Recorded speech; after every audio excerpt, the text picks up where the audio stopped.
Vamos à leitura. E disse-lhes Jesus: em verdade vos digo que hoje mesmo estarás comigo no paraíso. E era já quase a hora sexta, e houve trevas em toda a terra até a hora nona. Escurecendo-se o sol, rasgou-se ao meio o véu do templo. E clamando Jesus com grande voz, disse: Pai, nas tuas mãos eu entrego o meu espírito. E havendo dito isto, expirou. E o centurião, vendo o que tinha acontecido, deu glória a Deus, dizendo: na verdade, este homem era justo. E toda a multidão que se ajuntara a este espetáculo, vendo o que havia acontecido, voltava batendo nos peitos. Irmãos, na semana passada nós vimos Jesus com essa frase do versículo 43, hoje mesmo estarás comigo no paraíso. A gente falou, o nosso tema foi junto com Jesus no paraíso, né? Com Jesus no paraíso. E assim foi o final da história daquele ladrão, que ele levantou de manhã pensando que ia sofrer na cruz e de lá, sem saber o destino, provavelmente confiando que ele estaria no inferno, aí ele pede o socorro de Deus, ele clama a Jesus Cristo, e Jesus Cristo salva aquela alma. É a misericórdia de Deus. Hoje, como nós já anunciamos, nós vamos falar dos últimos momentos de Jesus na cruz, e como nós estamos fazendo, nós estamos cruzando as informações. Apesar de estarmos seguindo o livro de Lucas, nós estamos cruzando. Então, quando você lê aqui no versículo 44, que já era quase a hora sexta, da hora sexta até a hora nona, do meio-dia até as 3 da tarde, o Senhor Jesus, ele vai ficar assim, sem muita palavra, né? Que vem de baixo, porque vai acontecer o quê? Vai acontecer que uma grande trevas virá sobre a terra. Então, Jesus, ele fala mais, ele fala com o seu Pai, né? E depois ele entrega o seu Espírito. E tem algumas coisas que aconteceu antes desse momento de trevas. E é justamente esse pormenor que eu queria ver antes de chegar aqui no Lucas capítulo 43. Por exemplo, no livro de João, no capítulo 19, no versículo 25, se você for comigo lá, o que nós temos? Temos que junto à cruz de Jesus estava sua mãe, a irmã de sua mãe, Maria, mulher de Clopas, e Maria Madalena. Você tem aqui as 3 Marias, não precisa olhar para o céu para ver as 3 Marias. Você pode olhar aqui para as Escrituras, em João 19, 25, você vai encontrar as 3 Marias ao pé da cruz. Segundo o livro de Marcos, provavelmente Salomé estava nesse grupo. Agora, para Jesus ter dito o que ele disse e feito o que ele fez, as trevas ainda não haviam caído sobre a terra. Então, provavelmente, foi naquele embate que as pessoas estavam falando, gritando, sabe, fazendo as coisas, e ele ainda podia enxergar, e elas também podiam enxergar perfeitamente, porque tantos sinótipos dizem uma coisa aqui, fala que elas estavam perto, a ponto de ouvir, e os sinótipos diz que elas estavam longe, ou seja, houve um momento que Jesus estava na cruz, que a sua mãe, que é essa Maria, e a outra Maria, que as 3 Marias se aproximaram ao ponto de Jesus poder falar com elas lá na cruz, lá no Calvário. E é sobre isso, meus irmãos, esse cuidado que Jesus ele tem, especialmente com a sua mãe, aqui no versículo 25, 26 e 27. Vamos dar uma olhadinha. Junto à cruz estava a sua mãe, e a irmã da sua mãe, a Maria, mulher de Clopas, e Maria Madalena. Ora, Jesus vendo ali a sua mãe, e que o discípulo a quem ele amava estava presente, disse à sua mãe: mulher, eis aí o teu filho. Depois disse ao seu discípulo: aí está a sua mãe. E desde aquela hora, o discípulo a recebeu em casa. Por que Jesus tem que ter um cuidado especial com Maria, a sua mãe? Porque se aquele dia foi difícil para ele, e foi muito difícil para ele. É claro, irmãos, que a gente não pode comparar o sofrimento de quem está lá carregando a cruz, sofrendo, apanhando, com o sofrimento de quem está olhando.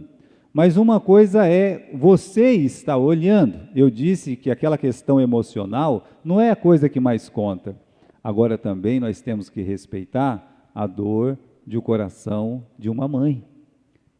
Então nós não temos, aqui os evangélicos têm assim às vezes uma mania de às vezes falar o que não deve também, correto?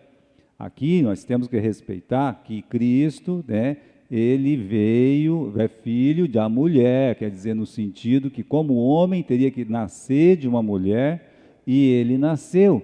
Essa mulher cuidou dele quando era criança, essa mulher o amamentou, essa mulher ensinou ele a falar, essa mulher deu papinha, essa mulher cuidou, vestiu, passou, limpou, ou seja, atravessou as fases da adolescência, da juventude, e só foi aos 30 anos que ele olhou e disse: mulher, o que eu tenho contigo? E agora ela está há 3 anos e meio acompanhando o filho, acompanhando como discípula, acompanhando como aquela que vê o seu Salvador, e ela entende que chegou o momento, aquele momento que ela guardou no seu coração, era um momento difícil. Então, foi um dia difícil para Maria. De todos os dias, aquele dia foi o dia mais difícil. A hora tinha chegado, ela sabia disso, e se o filho sofreu, a gente tem que entender. A mãe sofre muito de ver o filho sofrendo. É um sofrimento diferente. Então, Jesus sabia o que estava passando no coração daquela mulher que o criou, que o amamentou, a sua mãe em terra. E aí, meus irmãos, ele entrega Maria aos cuidados de João. É um jeito terno dele cuidar da sua mãe. Veja o versículo 26. Jesus, vendo ali a sua mãe, e que o discípulo a quem ele amava estava perto, ou presente, disse à mulher, né, a sua mãe: mulher, eis aí o teu filho. O que ele está fazendo? Ele está entregando a mãe, falando: mãe, olha, está aí alguém que vai cuidar da senhora nesse momento de sofrimento, de dor, de angústia. Eis aí o teu filho. Aí ele olha para João, que é o discípulo amado. Discípulo amado não é só porque ele amava muito a Jesus, e Jesus amava muito ele, não é isso. É a forma com que ele amava as pessoas, o jeito que ele tratava as pessoas, o jeito que ele cuidava das pessoas. E João tem isso. João, ele está sempre falando de amor nas epístolas dele, em 1º, 2º e 3º João. Então há um jeito especial de João, e Jesus faz o quê? Entrega sua mãe nas mãos daquele que ficou até o fim, e ficou até o fim sofrendo. Olha, você cuida da minha mãe, né? Permita ser cuidada pelo João, para você ver assim, né? Às vezes o romanismo tem aquela ideia, Jesus está dizendo aqui que Maria é a mãe de todo mundo, é a mãe de toda a terra, é a mãe não sei o que, coisa. Olha, não tem nada disso aqui. Você consegue ver isso, você consegue enxergar isso no texto, e com todas as palavras. Talvez ele, se fosse assim, ele está dando autoridade de mãe, né, para Maria, para ela ser a minha mãe, para ser a sua mãe. Se assim fosse, irmãos, Jesus teria dito assim, filhos, e filhas, ou discípulos, discípulas, eis aí a vossa mãe, porque não tinha só João lá embaixo, ali tinha outras Marias, como eu disse, lá em Marcos fala que tinha Salomé, e tinha outros que o acompanhavam, diz lá no livro de Lucas, que aqueles que o conheciam também saíram tristes e tal. Jesus poderia naquele momento dizer assim, olha, é o seguinte, eu estou entregando todos vocês na mão da minha mãe. Aí sim, nós teríamos que reconhecer, mas não é isso que está acontecendo. O texto é tão claro, que no final, você vai ler aí no final do versículo 27, que acontece o que Jesus mandou. Desde aquela hora, o discípulo recebeu em sua casa. Está vendo só? Então, Jesus, ele entrega a Maria nas mãos de João. E diz para João, cuida da minha mãe. E o João, no final do versículo 27, olha, mãe, vamos embora para casa. Vamos embora. Ele não tinha casa em Jerusalém, provavelmente a levou para o cenáculo. Meus irmãos, aqui não é um endeusamento de Maria, pelo contrário, é um cuidado especial de Jesus com a mulher, com a sua mãe em terra que o criou. Que coisa mais terna do que isso, de um filho querer que a sua mãe fique bem? Bom, continuando, né? Vamos voltar lá para o livro de Lucas, porque agora sim, né, no capítulo 23, a gente pode ler no versículo 44, que era quase a hora sexta, ou seja, meio-dia, e houve trevas em toda a terra até a hora nona. A declaração do Espírito Santo é que quando chegou meio-dia, pronto, veio trevas sobre a terra. Que trevas? Trevas. Trevas de você olhar e não enxergar mais nada. Pronto, acabou. Deus apagou as luzes, e ele está dizendo no versículo 44, de toda a terra. E eu acredito, meus irmãos, às vezes a pessoa fala assim, não, isso só aconteceu em Jerusalém. Eu não acredito nisso. Eu acredito que foi em toda a terra, foi um apagar das luzes. Então houve trevas. Lembrem, irmãos, que quando Jesus nasceu, o que aconteceu quando ele nasceu? A Bíblia diz que brilhou uma luz, que a glória do Senhor resplandeceu. Foi o contrário. Quando Jesus nasceu, Deus acendeu mais aquela luz, que era meus irmãos, apesar de ser de noite, aquele momento, então aquilo brilhou. Olha só que coisa interessante, né? Veja só o contraste. Jesus, ele nasceu de noite, e no meio daquelas trevas, Deus enviou o quê? Uma luz. Agora é meio-dia. O sol, ele é mais forte que hora? Ao meio-dia. E o que Deus faz? Ele apaga as luzes. Então, quando ele veio, a luz veio ao mundo, diz o Evangelho de João. E agora, Deus mostrando para as pessoas, olha, vocês estão, né, desprezando esta luz. Deus, ele apagou, né? Trevas surgem quando não há luz. Na criação, por exemplo, no princípio criou Deus os céus e a terra. A terra era sem forma e vazia. Aí o versículo 3 diz assim, que as trevas, né? Olha, como é que está escrito lá? Deixa eu ver, a gente pensa que sabe decorado, não sabe decorado coisa nenhuma, né? Mas eu vou ler o versículo 2, né? A terra era sem forma e vazia, e as trevas, havia trevas sobre a face do abismo. O que é isso? O mundo, quando Deus, meus irmãos, resolveu criar, isso era um caos, eram umas trevas e trevas. E aí, então, no versículo 3, para acabar com aquelas trevas, o que foi criado? A luz. Isso não é o sol, tá? Isso não é o sol vai ser criado depois. Ele está dizendo aqui, haja luz. Essa é a luz de Deus. É uma luz diferente. Então, quando voltamos lá no capítulo 23, houve trevas sobre a terra. A pergunta é, por que Deus apagou a luz daquela cena histórica? Será que é para que os homens não pudessem ver o seu sofrimento? Talvez pode passar isso na nossa cabeça. Deus não queria que ninguém visse Jesus sofrer mais, porque já tinha visto muito sofrimento. Às vezes as famílias fazem isso, e tem que respeitar as famílias que fazem isso.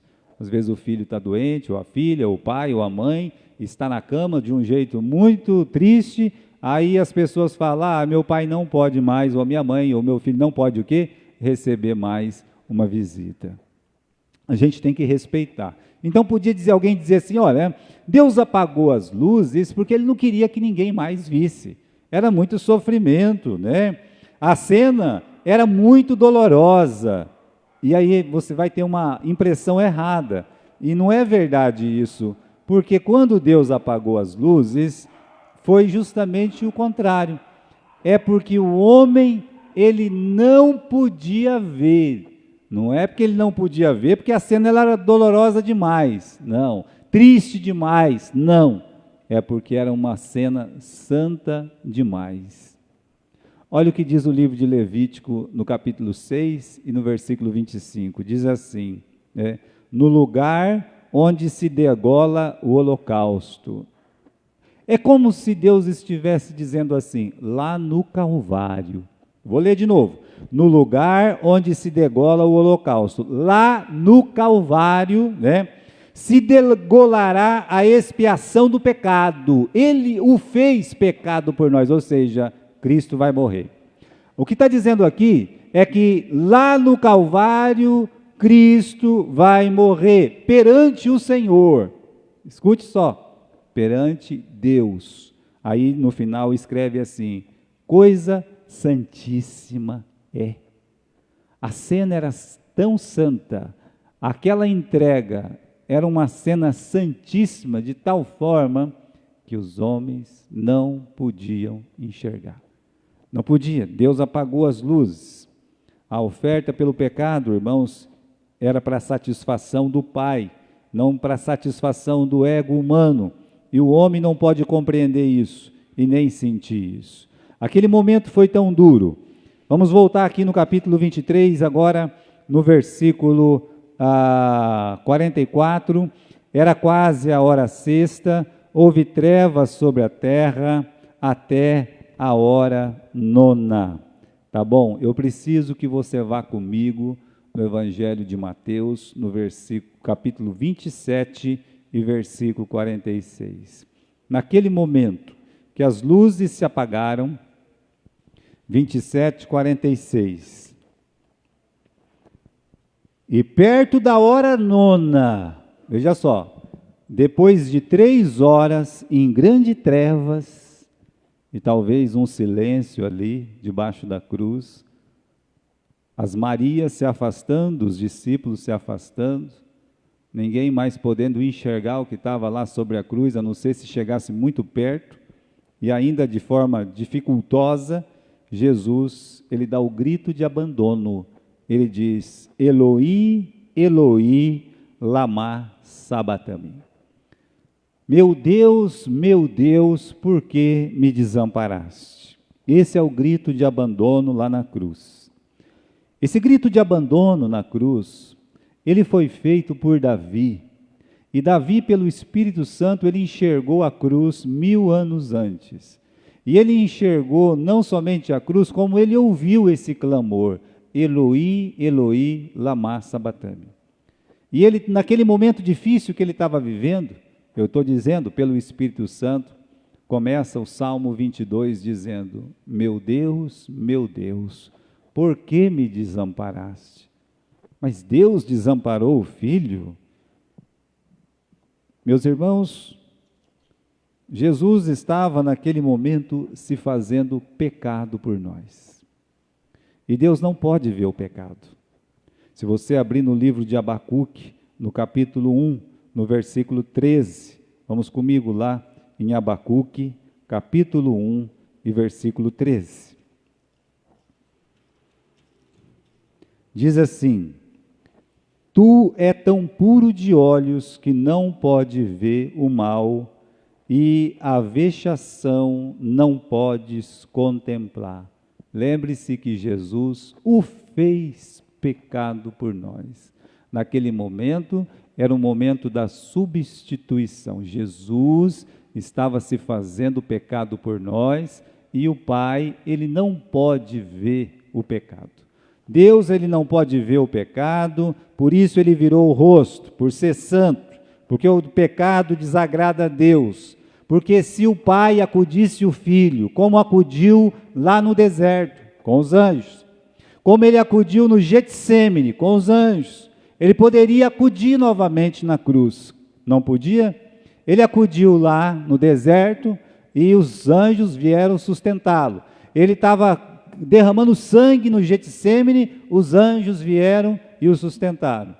Agora ele está na cruz e nenhum anjo vem socorrer. É porque ele precisava.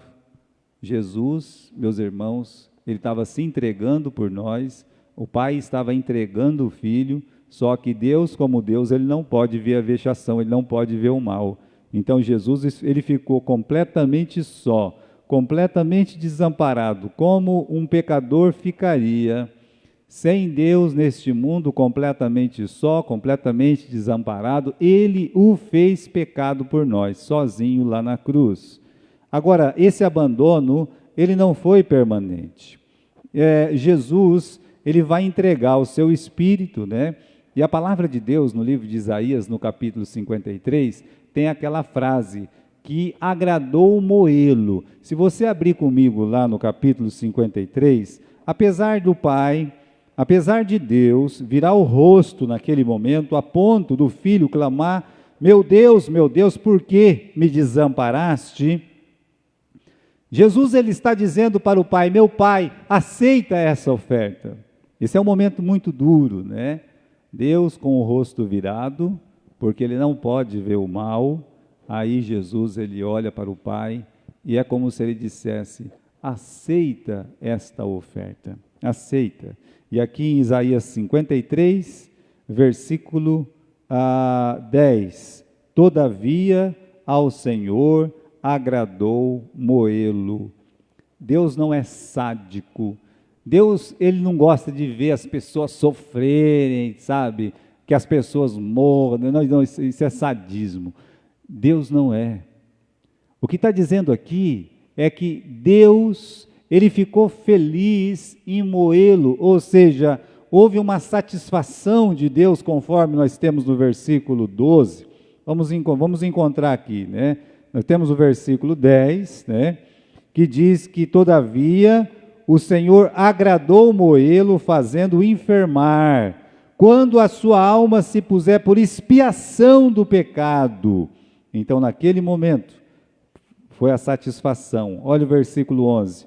O trabalho da sua alma ele verá e ficará satisfeito. Jesus na cruz, ele está dizendo, Pai, aceita esta oferta.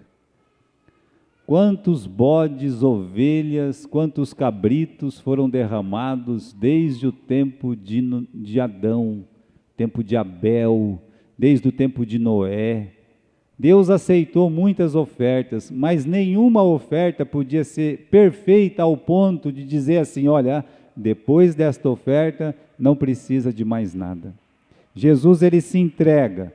Agora o Pai tem que analisar a oferta. Vocês não esqueçam disso, que o sacerdote pegava o cordeiro e ficava olhando se o cordeiro tinha o quê? Alguma perna quebrada, se ele tinha algum problema na orelha, se ele tinha algum problema na vista, se ele tinha algum problema assim de pelo, se ele podia estar com alguma sarna ou coisa desse tipo, se tinha algum defeito. E se tivesse algum defeito, o que o sacerdote tinha que fazer? Rejeitar a oferta. Agora, Jesus se coloca ali, no altar, que é a cruz, e o Pai vai olhar. Será que alguma vez ele pecou com os lábios? Será que alguma vez ele pecou com os olhos? Será que alguma vez ele pecou com os ouvidos? Será que alguma vez ele pecou com as mãos, com os pés? Será que alguma vez ele pecou com os seus pensamentos? Meus irmãos, Jesus, ele não teve pecado de ação, ele não teve pecado de pensamentos, ele não teve pecado de omissão, nunca. Então, ele foi uma oferta aceita. O versículo 11 diz isso bem claro aí em Isaías capítulo 53, o trabalho da sua alma. Esses anos que Jesus viveu neste mundo, ele verá. Deus, ele viu tudo o que Jesus Cristo fez. E aí que nós temos o a continuação do versículo 11, e ele ficará satisfeito. Ele ficará satisfeito. Deus, o Pai, aceitou a oferta. Ele ficou satisfeito com a morte do seu filho. É por isso que agradou moê-lo. E o justo justificará muitos, como diz aí o próprio versículo 11, que você pode ler depois na sua casa. E aí, meus irmãos, voltando lá para Mateus 27 e versículo 43, Eloi, Eloi, lama sabatani, né? E eu imagino aqui Jesus clamando lá na cruz, no versículo 46, eu dou um desconto porque era trevas.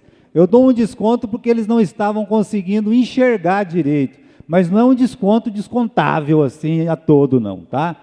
Eu estou dizendo aqui que apesar de que eles não conseguiam enxergar exatamente o que estava acontecendo na cruz, eles podiam ouvir muito bem. E Jesus disse, Eloi, Eloi, lama sabachthani, que quer dizer, meu Deus, por que me desamparaste? O que foi dito? Isso que eu acabei de ler, Eloi, Eloi, lama sabachthani. O que eles entenderam está no versículo 47. Alguns que estavam ali ouvindo diziam, está chamando Elias. Olha como é a coisa. Jesus fala uma coisa, eles entendem outra coisa, a reação é pior ainda, né? Porque eles estão zombando. Versículo 49, alguém foi lá dar um pouco de vinagre para Jesus, né? E alguém disse assim, deixa, porque o Elias que vai vir cuidar dele, o Elias que vai vir salvar ele. Por que eles estão dizendo isso? Porque o judeu, sem autorização das Escrituras, ele acha que o Elias está o tempo todo ajudando uma e outra pessoa, porque ele não morreu. Vocês sabem que o Elias não morreu, né? Então, o pensamento da religião judaica, toda vez que vai circuncidar um menino, eles dizem que o Elias está lá. É como se o Elias fosse onipresente, né? E até onisciente. Porque o Elias está em toda a circuncisão. Vamos dizer que na mesma hora, na sinagoga lá dos Estados Unidos e na sinagoga aqui no Brasil e na sinagoga de Israel, de repente, 3 circuncisão, o Elias vai estar no meio nas 3, agora ele virou Deus? É errado, esse pensamento é errado. É que quando tem uma guerra, alguma coisa, o Elias aparece, socorre, coisa e tal. Esse pensamento é errado. Então, é baseado nesse pensamento aí, que eles estão falando, está chamando o Elias vir socorrer ele. Não foi isso que Jesus disse. Jesus, ele disse outra coisa, mas eles entenderam completamente diferente. Olha, isso serve para 2 coisas, para a compreensão espiritual e para as coisas que a gente ouve no dia a dia.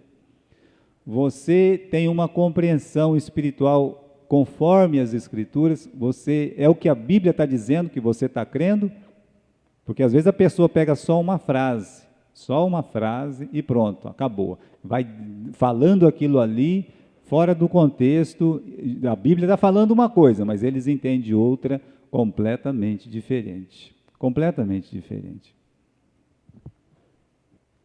Quem crê e for batizado será salvo. Então, lembra dessa frase? Aí você encontra religiões que dizem, olha, a pessoa para ser salvo tem que crer e ser o quê? Batizado. O que diz o final do versículo?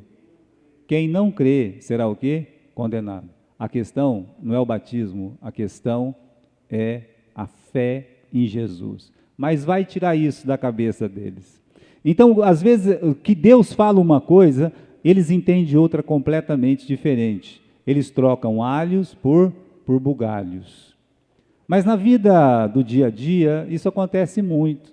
A pessoa vem aqui, ou em algum lugar fala alguma coisa, né? Aí a outra pessoa pega aquilo, sai, como se fosse a maior verdade do mundo, como se fosse a única coisa a se dizer nesse mundo, e sem saber exatamente o que está falando, sai com a língua grande falando. É o que eles estão fazendo aqui. Então Jesus, ele falou uma coisa e eles estão entendendo outra completamente diferente. Jesus não vai se defender, é claro, né? Então, Jesus tem a palavra de salvação hoje, a maioria dos homens entende errado, e é o mau entendimento que leva as pessoas a zombarem da salvação de Deus, e ainda não crerem na salvação do Senhor. Há uma outra frase, agora aqui, meus irmãos, Jesus, ele vai dizer, está consumado, né? Está consumado. Eu estou querendo encontrar esse versículo aqui, né? Realmente eu acabei não marcando esse versículo aqui. Então vamos achar aqui, né? Capítulo 27, né? Vamos para o livro de Lucas, no capítulo 23. De forma, irmãos, que você não marca em casa, às vezes você fica, vai para lá, vai para cá, né? E é isso que nós vamos fazer agora, nesse momento, tá? Livro de João? Pode ser. Vamos achar lá. O irmão Américo está falando que é lá em João, capítulo 19, versículo, Américo? Tá bom, versículo 30, tá aqui, né? Veja só, quando Jesus tomou aquele vinagre, porque eles estavam dizendo, está chamando Elias, alguém já embebedou um isopo lá com um vinagre, socou na boca de Jesus, porque ele disse, tenho sede. E aqui ele clamou, está consumado, está consumado. Essa foi uma palavra muito importante que Jesus disse, e para você essa palavra é muito importante. Quando ele disse assim, está consumado o quê? Essa palavra, irmãos, ela tem 3 sentidos, mas são 3 sentidos reais no texto, não é que é um dos 3, não, os 3 sentidos dessa palavra, eles vão se adicionando, vão somando, para realmente dar o verdadeiro sentido dessa palavra. A palavra está consumado, como ele está consumado, né? Tem o sentido de cumprido, indica o quê? Que tudo que foi dito sobre Jesus, desde Gênesis até Malaquias, está cumprido. Onde ele nasceu, como ele ia viver, os milagres que ia fazer, a ação do Espírito Santo na sua vida, como ele ia morrer, do lado de quem ele ia morrer. Olha, as profecias tem de Gênesis até Apocalipse, todas as profecias sobre Jesus, elas foram cumpridas cabalmente.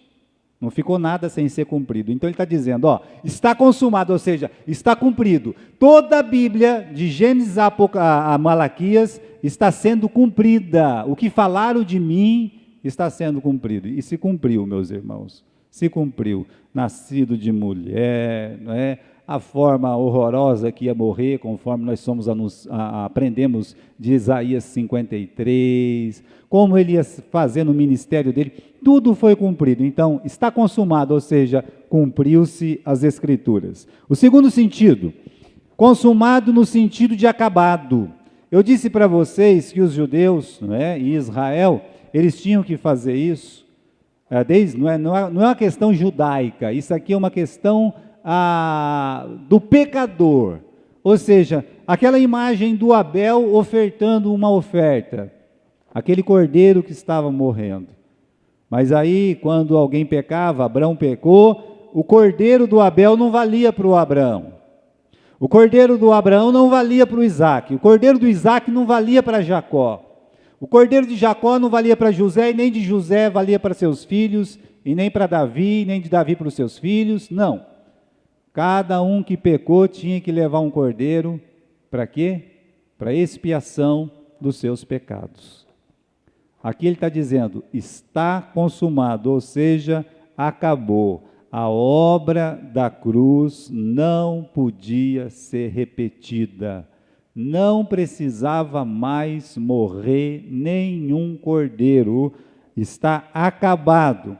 Jesus ofereceu um único sacrifício e para sempre. Livro de Hebreus, capítulo 10 e versículo 12. Vamos lá.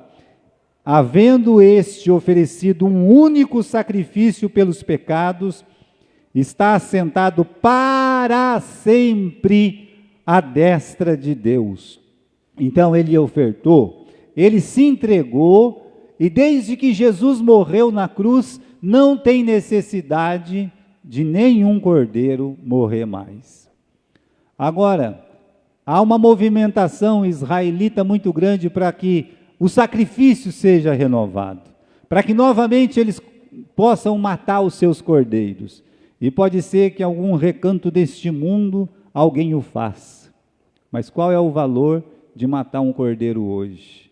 Jesus na cruz disse, está consumado, não precisa mais. E o livro de Hebreus, no versículo 13, daqui em diante, esperando que os seus inimigos sejam...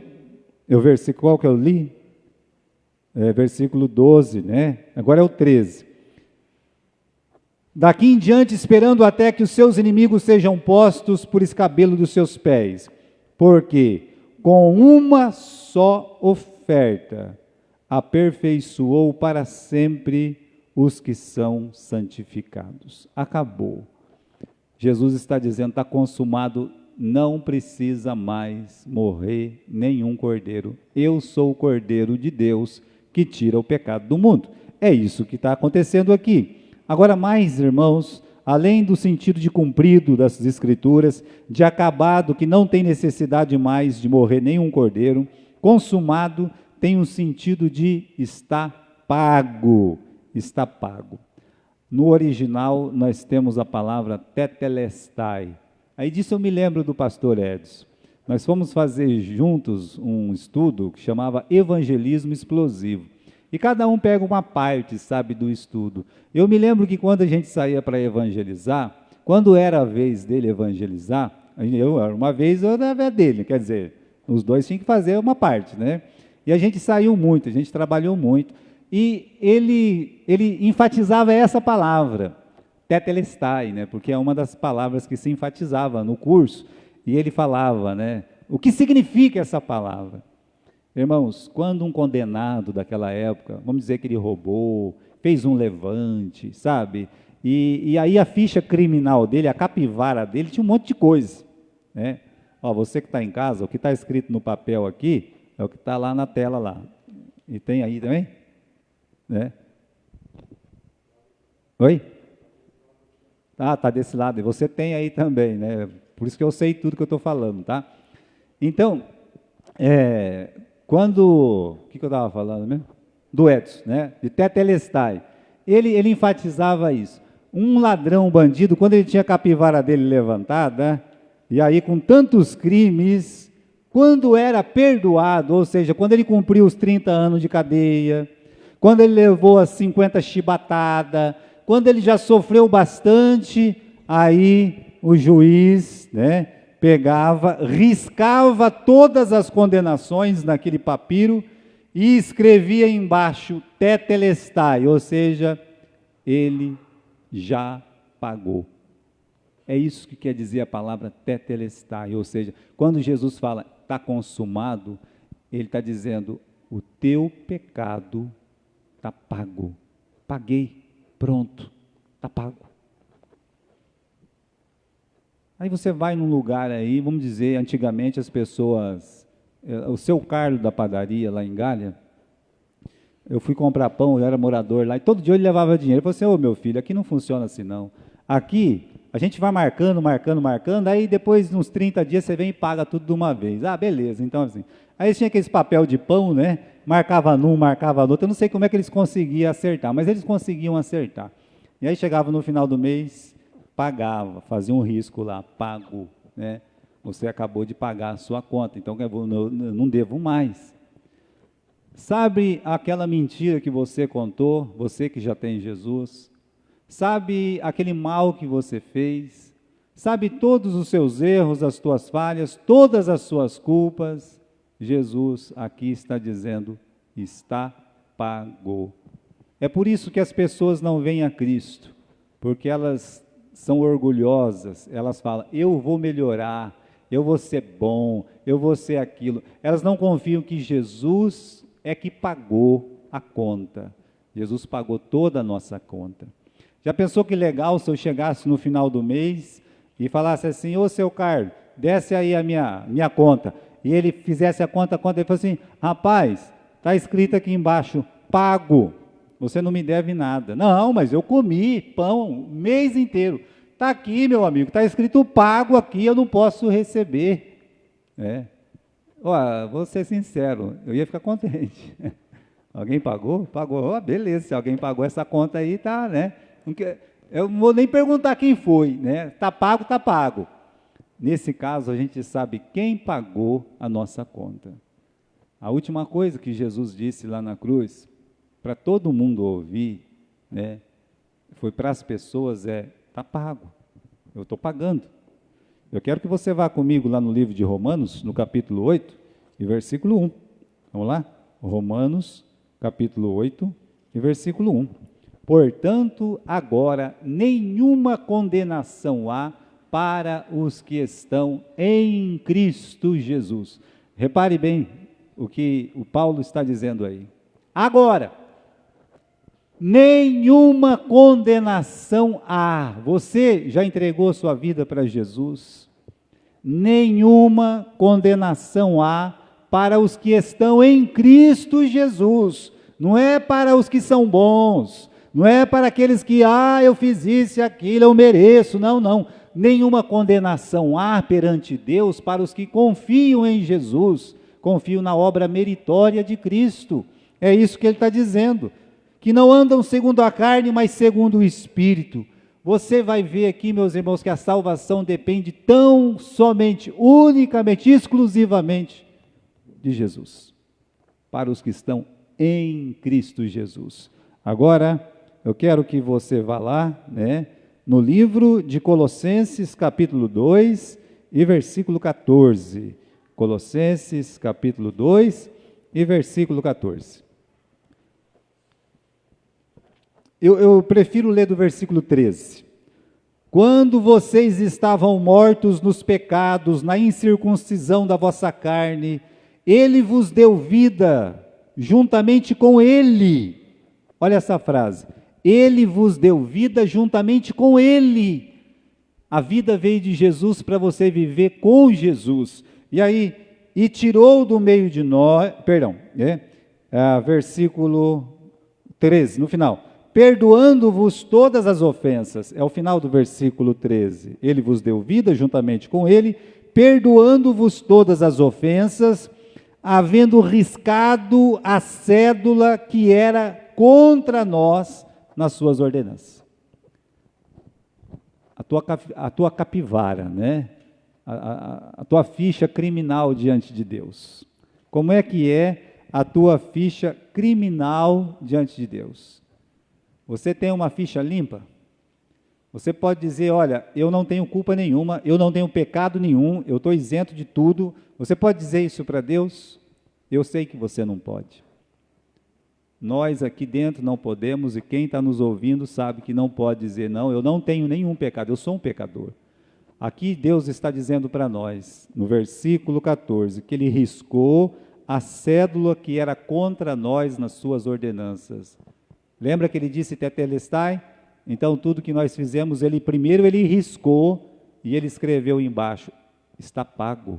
Ele pagou, a qual de maneira alguma de alguma maneira nos era contrária, Ele tirou do meio de nós e cravou na cruz. Ele pegou a tua conta, tá? A tua conta é a tua vida. Ele pegou todos os seus pecados, todas as suas culpas, Ele pegou, tá? E Ele foi lá na cruz, Ele cravou lá, está pago, está aqui, está pago. Não é maravilhoso isso? Não é a melhor notícia que alguém pode ter na sua vida? A salvação que há em Cristo Jesus, que Ele pagou. Então esse momento da morte de Jesus, para nós é muito precioso. E aí, meus irmãos, Ele entrega o seu Espírito. Vamos aqui, já estamos quase terminando, no livro agora sim, vamos lá em Lucas capítulo 23, e é dito assim, no versículo 46, e clamando Jesus com grande voz, disse, Pai, nas tuas mãos eu entrego o meu espírito. Depois de 6 horas na cruz, Jesus, Ele enfim se entrega. Lembra que Pilatos não, você lembra que Nicodemos e José de Arimateia, eles foram pedir o corpo de Jesus. Eles foram pedir o corpo de Jesus às 3 horas da tarde.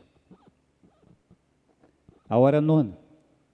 E aí o Pilatos ficou espantado. O livro de Marcos diz isso, que ele já tivesse morrido, porque a morte da cruz é uma morte lenta.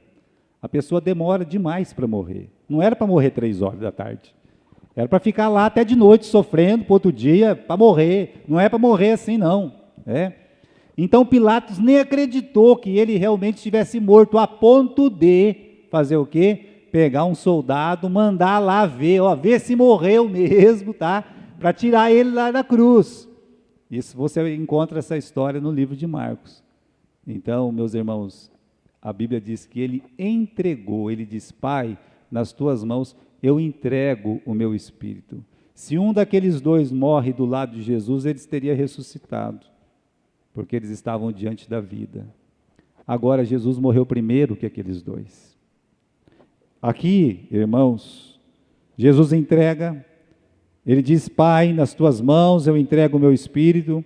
Lucas, ele está lembrando aqui, dito isto, ele morreu. Final do versículo 46, e havendo dito isto, ele expirou. Ele só morreu quando ele disse: Pai, nas tuas mãos, eu aqui, Jesus, eu estou entregando a minha vida. Jesus entregou a sua vida por nós. Ele poderia sair de lá? Poderia. O Pai poderia tirá-lo de lá? Poderia. Mas ele não quis. Por amor dos pecadores, Jesus, ele diz: eu entrego a minha vida. Lembra que ele disse: eu dou a minha vida, ninguém a tira de mim. Ele disse isso no meio do seu ministério, ele estava vivinho da Silva, quando ele disse: eu dou a minha vida, ninguém tira de mim, ninguém, né? Essa verdade, irmãos, é lembrada muitas vezes no Novo Testamento, que Jesus, ele se entregou, ele entregou a sua vida por nós. E a Bíblia lembra que ele fez isso por quê? Por que Jesus entregou a sua vida por você ou por mim? Porque ele nos ama por amor. Nesse texto aqui que segue, né, o apóstolo Paulo lembra em Efésios: andai em amor como também Cristo nos amou. Está falando de amor aqui. Está falando do quanto Deus nos ama. Então, andai em amor como também Cristo nos ama e se entregou a si mesmo por nós, como oferta e sacrifício a Deus em aroma suave. Ele se entregou a si mesmo por nós. Ninguém matou Jesus no sentido: agora eu tiro a vida dele, já que ele não morre. Não. Quando todo mundo estava vivo, quando os ladrões ao seu lado estavam vivos e quando ele poderia viver um pouco mais, ele diz: Pai, nas tuas mãos eu entrego o meu espírito. Eu me entrego, estou dando a minha vida pelos pecadores. Aceita essa oferta, meu Pai. É o que ele está dizendo. E o Pai aceitou, como nós já vimos, o Pai aceitou. Irmãos, eu quero lembrar o lamento da cruz, desse momento. Primeiramente, o livro de Lucas, capítulo 23, no versículo 44, diz que a criação lamentou. No versículo 47, diz que o centurião lamentou. No versículo 48, diz que a multidão lamentou. E ainda no versículo 48, diz que as mulheres lamentaram. Você tem lamentos e lamentos. Primeiramente, como eu disse, a criação lamentou. Houve trevas da hora sexta até a hora nona.